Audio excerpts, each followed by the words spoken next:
I'm floating through the air. তো এই সন্ধ্যের নাস্তাটা খুব অসাধারণ হয়েছে, চায়ের সাথেও এটা খেতে পারো। তো আমি এটা সস দিয়ে খাবো। তো এটা কীভাবে বানিয়েছি তোমাদের আমি দেখাবো। তার আগে একটা ছোট অনুরোধ রইল, আমার পুরো ভিডিওটা দেখবে, আমার চ্যানেলটাকে সাবস্ক্রাইব করবে, লাইক দেবে, শেয়ার করবে আর কমেন্ট করে জানাবে নাস্তাটা কেমন হয়েছে। হ্যালো বন্ধুরা, কেমন আছো তোমরা? আজকে আমি এসেছি আরও একটা ভিডিও নিয়ে। আজকে আমি তোমাদের করে দেখাবো সন্ধ্যের একটা নাস্তা। তার জন্য আমি নিয়ে নিচ্ছি একটা আলু মাঝারি সাইজে। আমি এই আলুটাকে এই গ্রাইন্ডার দিয়ে প্রথমে গ্রেট করে নেব।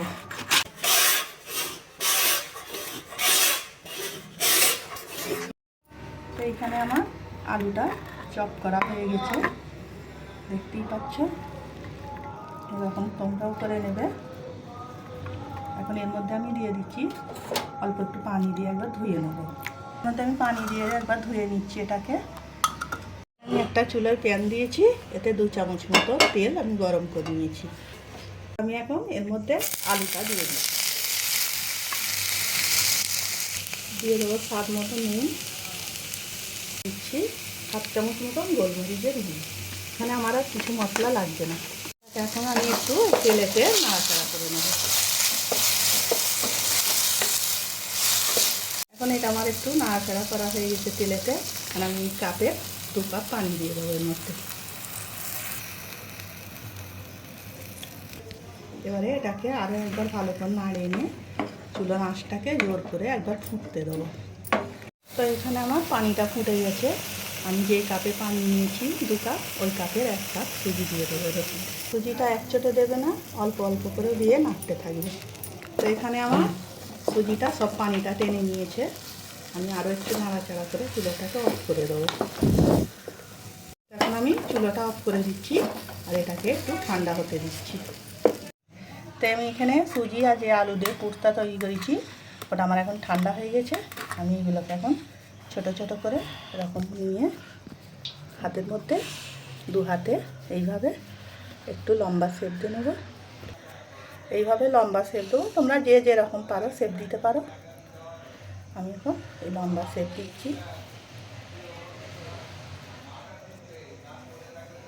ছুরি বা চামচের সাহায্যে এইভাবে ওপরে হালকা করে দাগ করে দেবে ডিজাইনের জন্য। তো আমি একটা চামচ দিয়ে দাগ দিয়ে দিচ্ছি দুদিকেই। তেল গরম করতে দিয়ে দিচ্ছি, এই তেলের মধ্যে এটা দিয়ে দিচ্ছি। দেখাচ্ছি তোমাদের, হাতে এইভাবে গোল গোল করে এরকম লম্বা করে শেপ দিয়ে নেবে।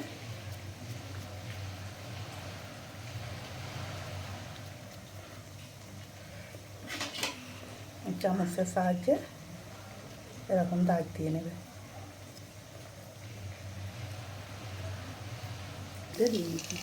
এটা হালকা আঁচে ভাজতে হবে, বেশি জোর আঁচে ভাজা যাবে না, কেন ওপর থেকে করে ভিতরে কাঁচা থেকে যাবে। তো আমি এইভাবেই সবগুলো করে নেব। তো আমার এক পিঠটা ভাজা হয়ে গেছে, আমি আস্তে আস্তে এগুলো উল্টে দিচ্ছি।